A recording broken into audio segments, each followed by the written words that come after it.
There are several adjustments that can be made to the zoom disc brake caliper to ensure that your rotor is in the center of the gap. Here you can see the rotor is in the center of the gap. If the rotor is not in the center of the gap, there are two screws that hold the caliper to the bracket.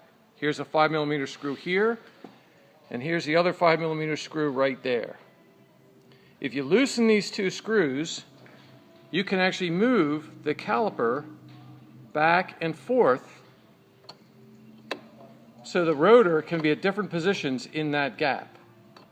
To set this rotor in the middle, you want to put the rotor with the screws on the bracket loose.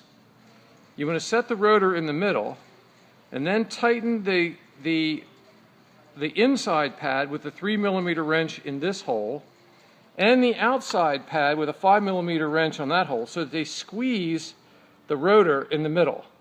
Then tighten these two bracket screws there and up here on this side. That will hold the rotor now in the middle of the caliper gap itself.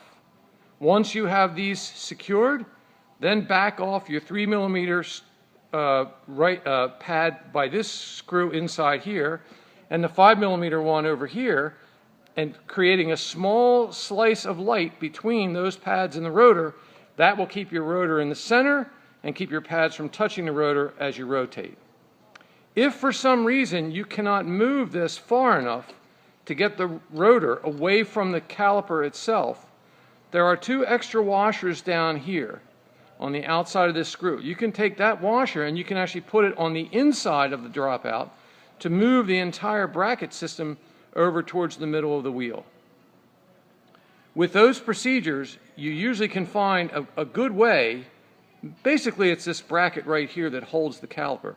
You can find a good way to get that rotor right in the center of that disc brake caliper gap.